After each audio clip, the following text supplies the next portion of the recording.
This is a dialogue between J. Krishnamurti and Donald Ingram Smith in Ojai, California, 1980. Krishnji, the question I would like to go into with you is, what is living? What is this miraculous process, this movement? And if I may, not on the normal pattern of, not what I would do if I had the time or the energy or the money or the know-how or the capacity. Not what living would be, if anything, if somehow I were different. And not even what living could be in the future, but what is living now? As I am right now, as the world is, as any human being is, in the situation I find myself, in the position that I am, with the capacities I have or don't have, how does one come upon the fulfillment of living in the movement that is going on in one's life?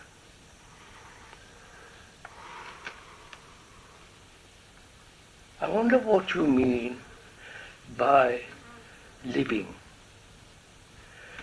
What living, not in the future, or living as it should be, but what is actually living? Is that what you're asking? Yes, I'm asking that. I am not even, normally we tend to think of living as doing. We say, what are you doing? Meaning, what have you been, how have you been living? What do you think ought to be done? What are you up to? Yes, all that. All that. I'm not quite meaning that. I see. But what are you trying to then ask? Then I'm asking more deeply. I want to get rid of the outside from me, because I've tended to think that it was outside, action yes, out there. But then what is it you're asking, actually? What really is being? If we can let the living, what is being? Is it only in the action that being is? Being is what you have been. Right? Yes? What you have been, with all the experience, memories, knowledge and so on, all that which is the past, modified in the present, is what you call being. Yes. Then I am this. But then this being that I seem to be, that I am, divides the world into me, the conscious being who sees life around me, and so there is division and duality in this, which I distinguish between the outside being and my understanding of it, although my understanding of it is there is a duality here which I would like to be able to go into. All right. You mean you, the being of you, Yes. and the being of the world, Right. are two different things. Or two... My consciousness of it might be different from what it is. Your consciousness divides the thing. Right? Right. It may not be that way, but our education, our various forms of dogmas, beliefs, Yes. and nationalism and racial prejudices and Yes. so on, has divided this. Yes. The world and the me. Right? And that's how I see it. That's how we see it because of our conditioning. Yes. But is that a fact? Apart from our conditioning, which is also a fact, Right. but is it a rational fact or irrational division? It would seem to be an irrational division, but the fact remains that the way I see it is what I say it is. So in a Yes, that's sense, it. I make it what I... Yes, I that is, if one is a Arab, yes. conditioned in the whole Islamic tradition, he and the opposing, and the Jew with his tradition, with his background, with his history in the ancient land and so on, the chosen. And these two elements, being human beings' condition, are in clash. Yes. I'm asking you whether this clash is rational. It's certainly not rational. Not rational. Therefore, our conditioning is irrational. Right? Yes, of course. So, and as most human beings are irrational, and that irrationality takes the form of being factual. Right? Right. So we are saying that's not factual, it's irrational. What is factual is all our human beings are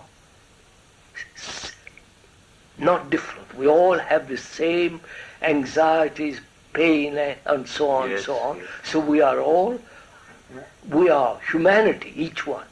Yes, yes.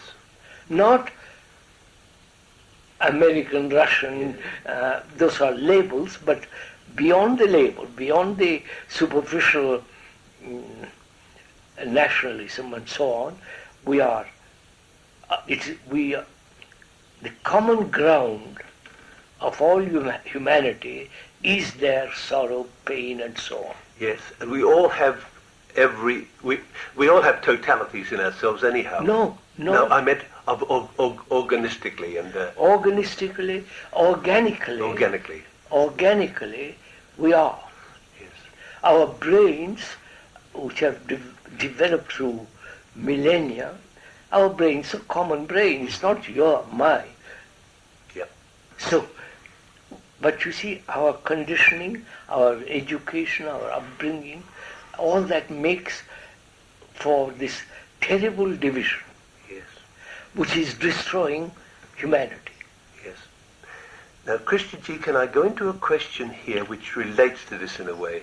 When I ask this question, or any question for that matter, I see that the question is formulated by the conscious mind and by my observation. Surely. But the resolution of the problem or the understanding of the problem does not lie in consciousness at the time the question is put.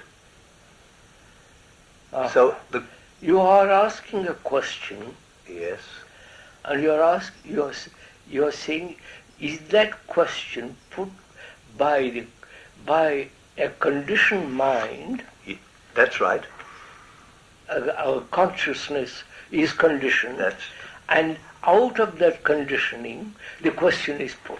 That's right. But the question is put, and at the time the question is put, there is no answer in that realm. No. Therefore, as I've always said, in the question and how you approach the question lies the answer. Yes, yes. Would you say, yes, but then what is the process of approaching, because in my consciousness I have worked through the problem and discovered there's an area that I don't understand or that is not complete, and so I pose the question about that area. So my question might be, are questions really only signposts to suggest the area in which the investigation or the inquiry should take place? Yes, surely, sir. I put a question. I generally put a question because I don't know the answer. That's right. I generally put a question because it's a problem. I generally put a question because it is troublesome, it's worrying. Yes, that's disturbing, my word. So,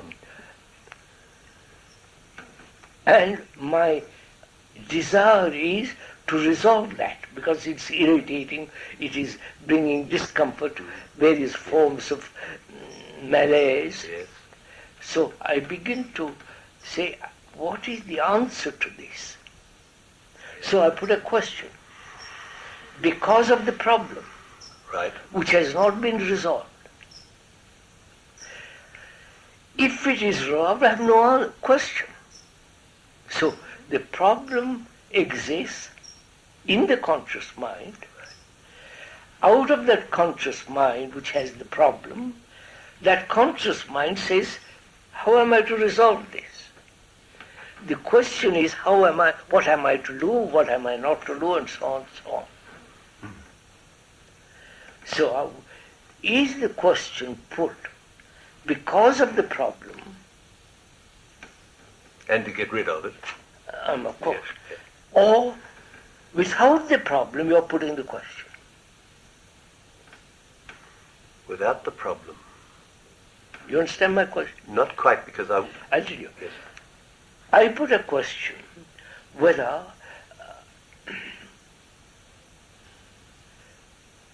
salvation exists through one person. Right. Because I've been brought. Yes. I put that question not because I reject that or I accept it. Right. It isn't a problem to me because I don't know. I don't know if there is one person who is going to save all humanity, and I don't reject. I don't know. Yes. So, I put a question, not knowing, because it's not a problem. Quite right. But so when the problem is a problem to me, Then this totally different process takes place. yes, That is, I have a problem of faith. And the Eastern religion says you must have doubt. right, Doubt is very cleansing, very effective. In the Western world, faith is emphasized. So I say, look, when there is doubt, there is no faith. But faith exists because the moment you question that, the whole religious structure comes tumbling down. right, So I put a question, what place has truth in the field where faith has been established, or will doubt help me to find out what truth is? doubt is the question in a sense. Yes. Yes, Doubt is always questioning it. Say, is this so? yes, Am I deceiving myself? Am I caught in an illusion? Am I accepting some authority which has no meaning? yes, So doubt has an extraordinary cleansing effect on the brain, on the mind. Doubt is really the questioner in a sense, the questioning rather. Questioning. Yes, yes. Now, to return in a sense to the question of what is living, what is it that lives? What is it that is experiencing? What is it that remembers? Is it only the residue, the record in the brain cells? Of course. That's all? So that's why I asked at the beginning, when you put that question, what is it that we call living? Actual, not theoretical, not theological, Right, not utopia or communist or this or the other. What is actually living for every one of us? right. From there we can start, That is that. Yes, which is a fact. right. From the fact to fact we can move, not from theology to theology, to theories to theories. Yes. If you abolish all that, then you move from fact to fact. Right. The fact is our living is a tremendous complex turmoil. Right? That's a fact. No doubt. Every other thing is non-fact. Praying for peace, Oh yes, what do we do? building this, Yes, all yes. communism, Yes. social, that They have a meaning in perhaps further on, later, or no meaning at all. But this is a fact. This is the common human ground upon which every person stands. Right. Which is the daily routine, the boredom, the tyranny of priests, the tyranny of gurus, tyranny of somebody authority, so on, so on. And greed, envy, anxiety, dependence. That's the common ground of all human beings. Right. But the question that I'm attempting to... What are you attempting? I'm not exactly sure probably, but what I'm moving into, if I can, is that I notice that when I am listening and I hear the birds and the voices and the cars and I hear sounds, and then there is the question of what is listening, not so much who, but what is it that is listening, not what is heard, but the state which hears. That is how you are saying, what is the act of listening? Is that it? Yes, it is. Not to the birds, not to yes. music, not to a song, but the state of listening. The state of listening, what is that? That's what you're asking. That's what I'm really asking. What is the state of listening? Not listening to something. Yes. Not what is heard. Not what is... No distinguishing, no identification, nothing. I want to understand your question. Yes. That is, I'm not listening to anything, but you're asking a question, what is the state in itself of listening? Right. Is that it? What is the state of listening? And this might be a wrong question, which lies, for me anyhow, just below that, which is, what is the state of listening, but what is listening? What?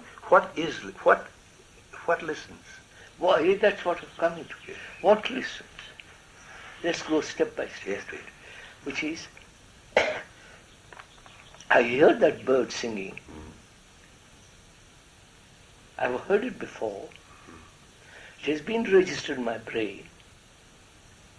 And it is a nightingale, or a robin, or a blackbird. And I recognize it. The recognizing process is, and the remembering process is, I've heard it before. So it is born out of previous listening, previous knowledge. And I say, yes, that's the song of the nightingale. Now, and that's simple enough. But is there a listening, let me put it, is there a listening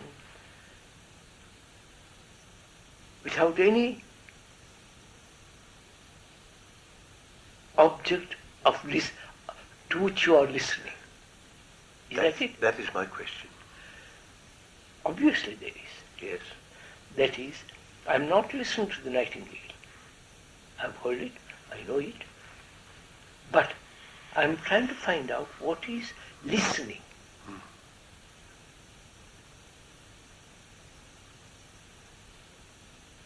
Would you call it attention? I hear it through the ear. Yes, it is not hearing with the ear. Yes. But hearing not to any sound. Right. But that state of hearing which is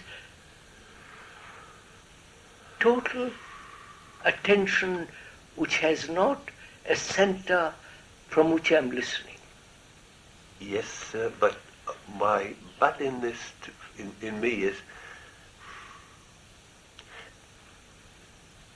what is it that is attending? No, sir, just I understand your question. I am when I listen to the nightingale, it's very simple.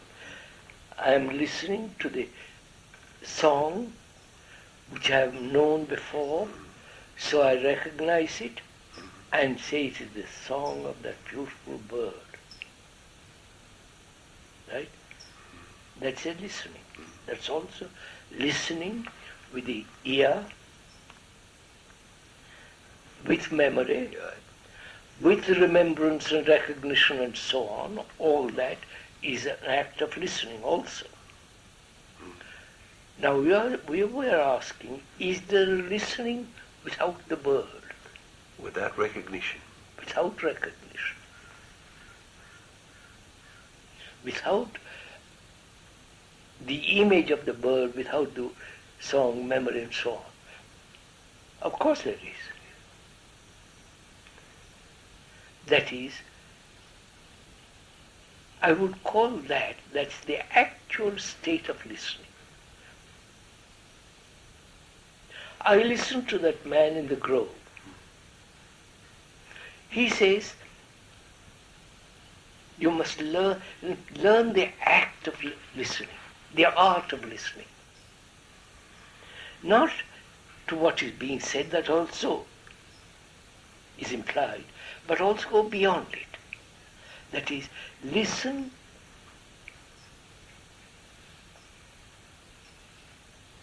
not only to your own thoughts, to your own feelings, but we've gone beyond that. That's right. We say, listen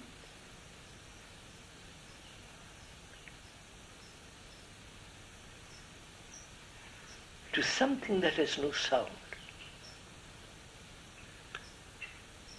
Right. Is there anything or any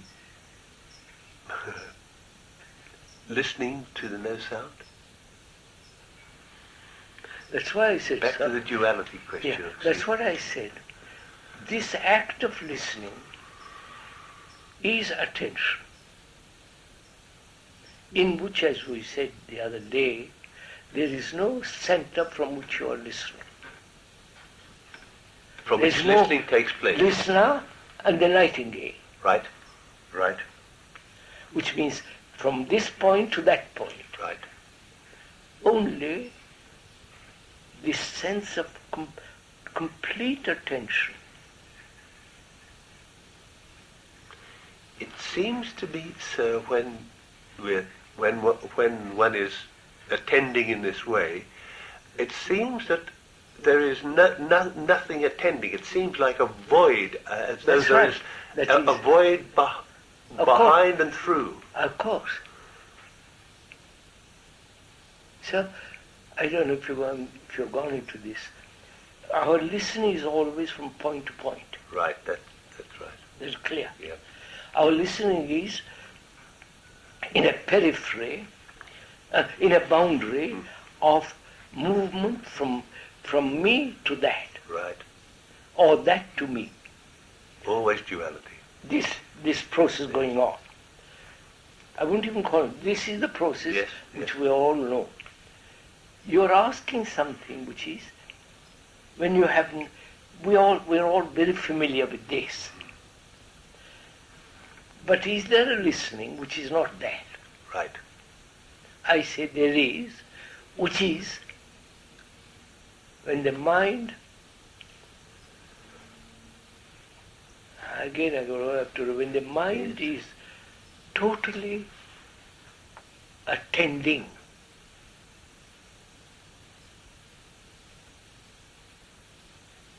Not my mind. It's the mind. Yes, yes. Is it a kind of... No, when you say my mind, or I said the mind listening, then there's no your mind or my mind. Yes. You are completely in attention in which there is no me or you or... Quite, yes, yes. This attention, I think, can either be very partial, limited, and in that limited partial attention, you invent, you paint, you write a poem, you literature, all that. You get a But- description of it, yeah, Yeah. some way. But we are talking of total attention, which goes beyond this so-called creativity of talent.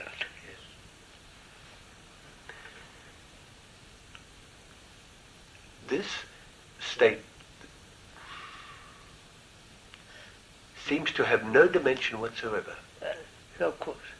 But this happens, this is a natural thing. It's not an abnormal thing. This happens when you see something extraordinarily beautiful, then you are looking at it. There is it's not you are looking at it, there is that. I don't know if you, let me put it that another way. When you see a mountain, the splendor of it, with snow, with deep valleys, the shadows, and the skyline, the great magnificent dignity of a mountain. When you look at it, you don't exist. You with your problems, all that. You don't, that very greatness drives away the pettiness. But like a child, like a baby or child, give him a toy, and he's so absorbed by it, he's no longer mischievous, no longer rushing about restless. He's absorbed by it.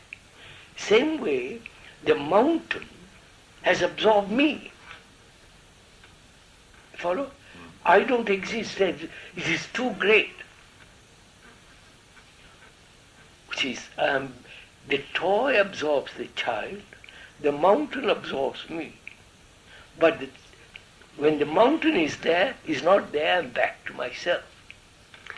Can we live in that state? Or That's what I'm telling you. Without the mountain, I'm coming or without to the that. toy? I'm coming to that.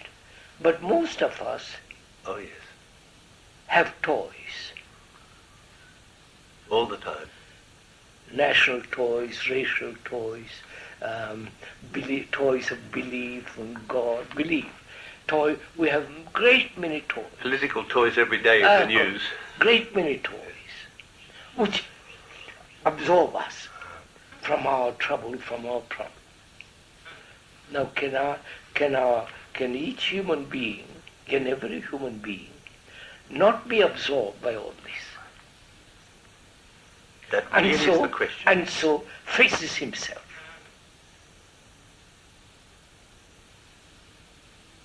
Yes. And see what he is. And the very seeing of what he is will change what is. So we have to go through the limitations. There's not much point in talking about putting this. Is it possible to live in the state of not knowing or of No. and only come out when needed? When challenged? No. You're putting, that makes duality and Yes, all I kinds of trouble. Yes. So just take this simile, the child with a toy. The toy, if it is pleasant and all that, absorbs the child. And we have got great many toys which prevent us from observing what is happening to us, what is taking place in us. Right? All entertainment is this. Forget yourself. And you go to the football field and you make a lot of noise and all, etc. It's the same with war. Your responsibility, all that is taken over by the generals. So, as we have got so many toys which absorb us, we are get rid of, is it possible, first of all, to get rid of all the toys? That is the question. Not one or two, but The all process the toys. of the process of Which means, who is the toy maker? You follow? yes. Who is the observer then? Yeah. Who is the toy maker? Yes. The toy maker is thought. Yes. Thought which is in itself incomplete, Sequential. and all the rest of that, which is yes. knowledge being incomplete always. Thought born comes out of knowledge, experience, memory. That thought being incomplete creates all the toys.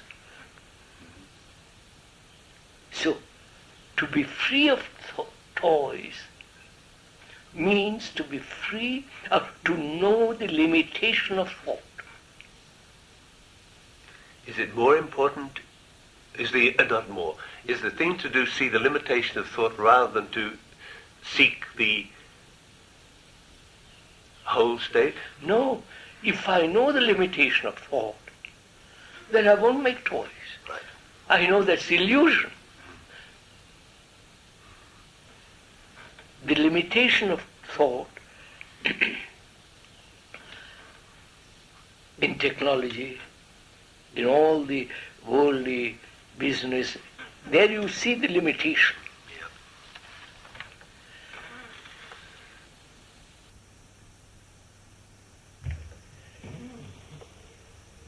And our life, directed, controlled by thought, is limited, fragmentary, broken up. And these fragments are fighting each other. Yes. The struggle, the conflict, you and I'm a Jew, you are an Arab, you are Indian, I'm an Australian, I'm this, I'm that. It's this constant battle. And the struggle inside as well as that. Yeah, of course, inside, outside, everywhere. Yeah. So, we are saying thought has its right place in the technological world, but thought psychologically has no place whatsoever. Right. Because moment when thought creates the image of me as being German, it must naturally be opposed to other non-Germans, or non-this or non-that. Yes. Why do we not learn directly from others? From Others or from life? Why don't we learn directly? What prevents the human being from instantly, immediately, instantly, It's very simple. directly? Look what is happening.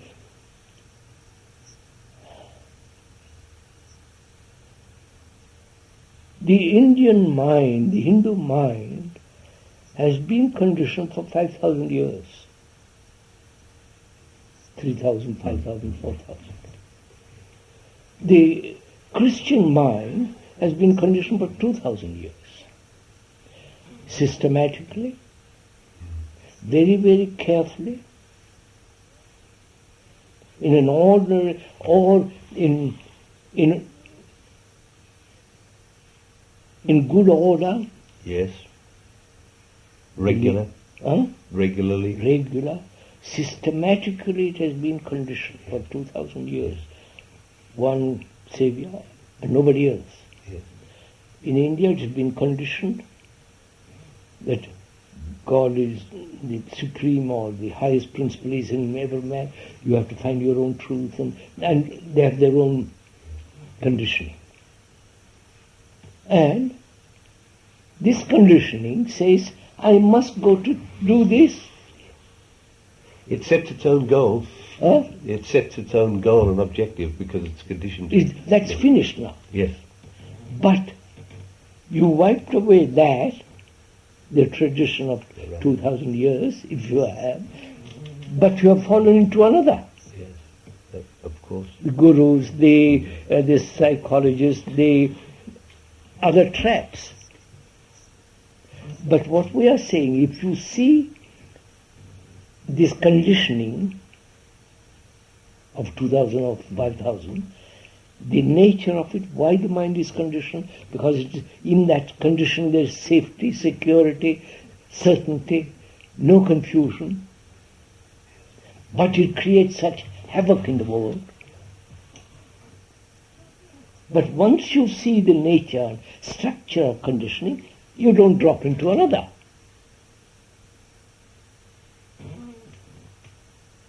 The other day, after one of the talks, a boy came up to me and he said, "Sir, I am free of the tyranny of all gurus."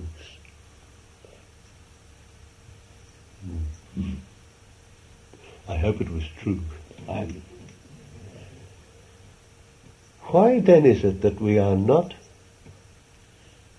What prevents the awareness of the limitation? Because there's a tendency to look for the other and not be aware of the immediate. We look for the eternal and the ephemeral disappears. Yes. That's one of the most difficult problems for us, which is, can thought be aware of its own movement? Can it, sir? That's what you're asking. That's the question you're asking. Yes. I say, of course. Not thought observing thought. You understand what I'm saying? Yes, your thought aware of itself. Of itself. How it begins, how it moves. You can Yes. observe. I sometimes do experiment in a sense with this, You play can with it. see, so just a minute. You can see very clearly, observe very clearly, the origin of greed. Right? Oh yes, you can see that happening. Or the origin, the beginning and the end of it. Right? Of the whole of greed or The whole of greed. Yes. How it begins with desire, and so on, so on, so on. What desire? You can see the whole movement, if you are alert, watchful, the whole movement and the nature of greed at one glance.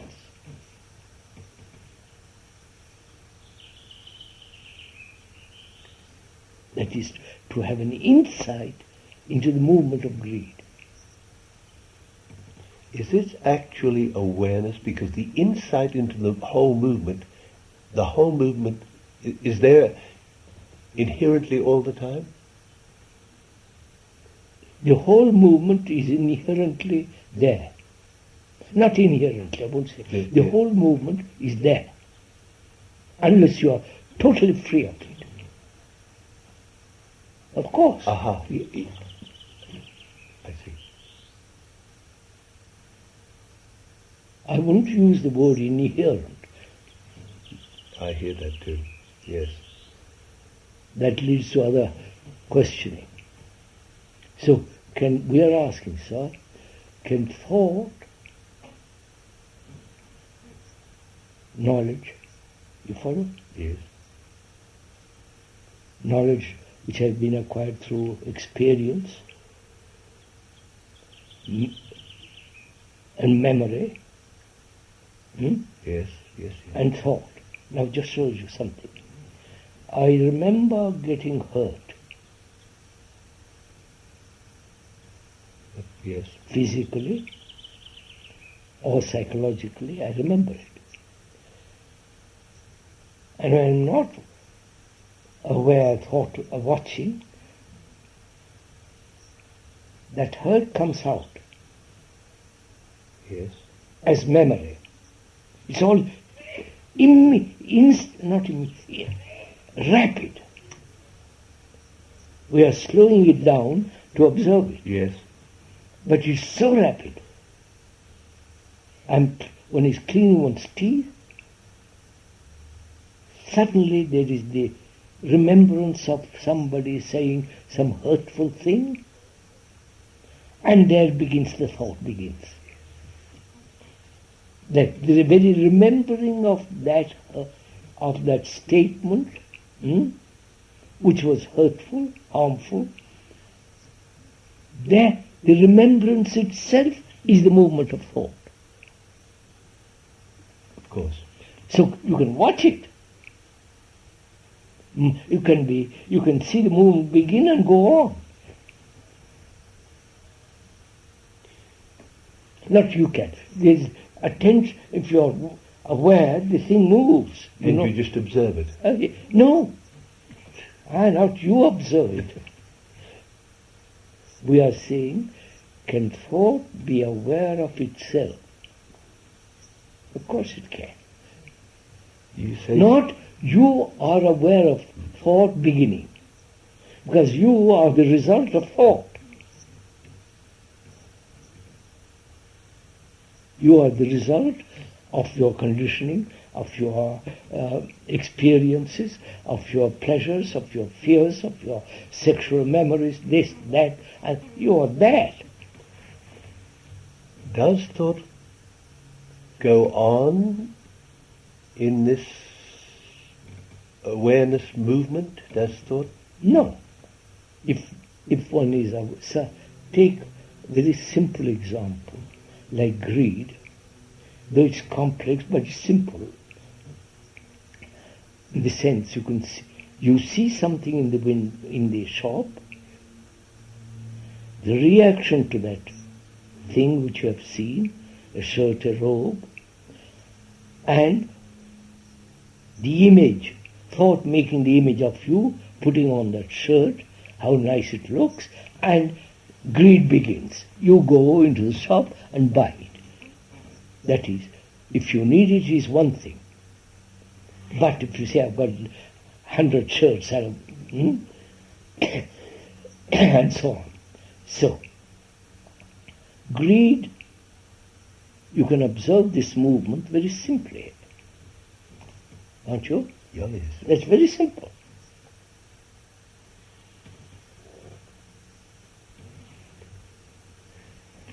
So we are saying thought can observe itself in action. In action, not say, well, thought I'll observe, thought, I'm questioning whether thought can see itself. Of course, that's become silly. But you can see in action the operation of thought. Thought can see itself in action. Yes.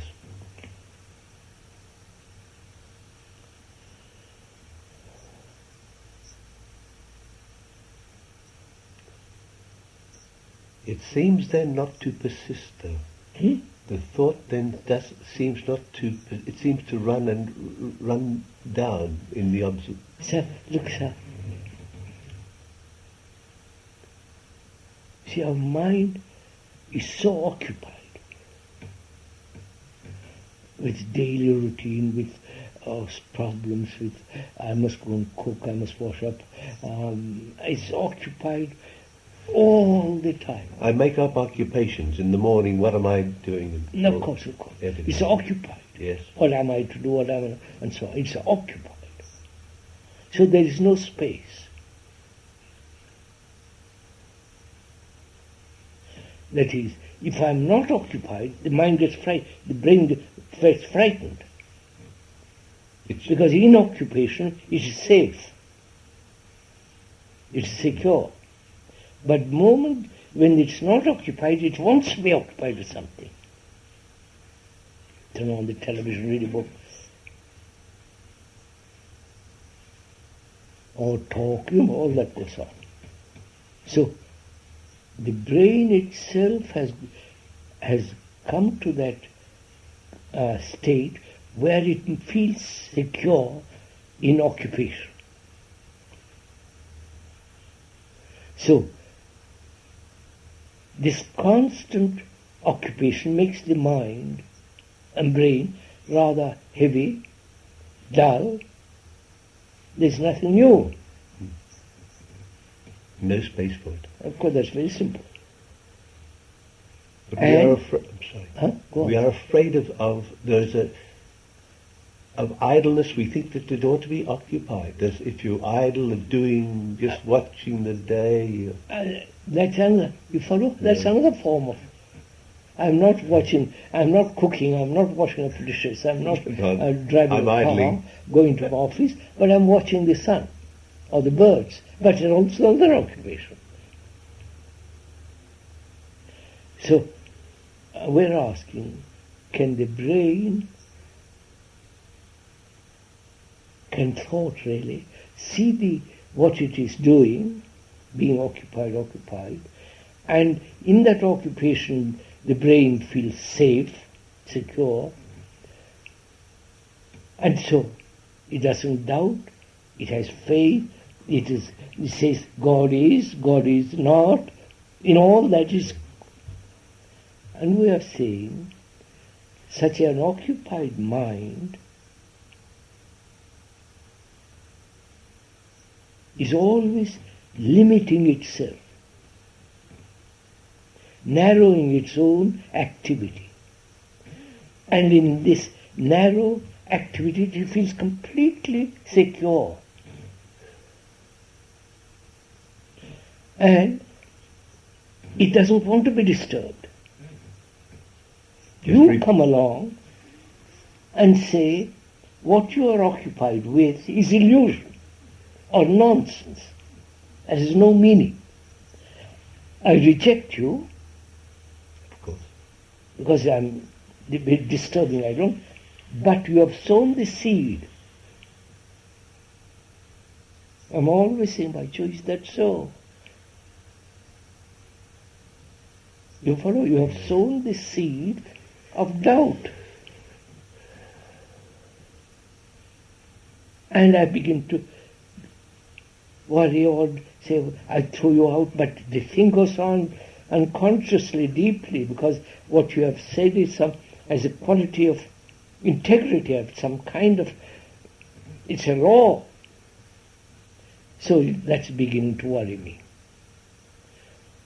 And I say, my God, what am I to do? So I go to my priest or somebody and say, please help me, I'm uncertain, my actions are neurotic and all the rest of it. But when you refuse to go to anyone? Yeah, and you don't move and say, yes, I'm going to examine my limitation, the limitation which thought has created, which is my national, all that, out. Finished. Which means the mind is willing to move out of its narrow groove. It sees the necessity of moving out of a particular groove. Its own groove. Huh? Its own groove, of course. Yes. Its own self-created groove, which it thinks it's different.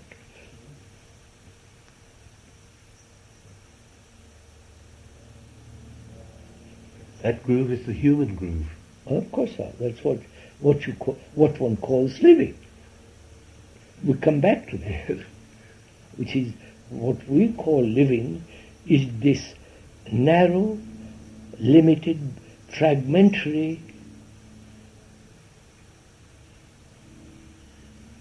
conflicting life of every day.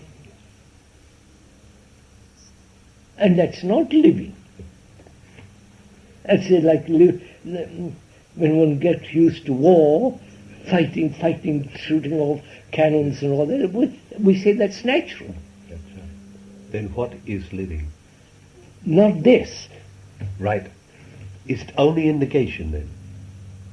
When you know this is not living, then that ends. Then you begin to live. Ends.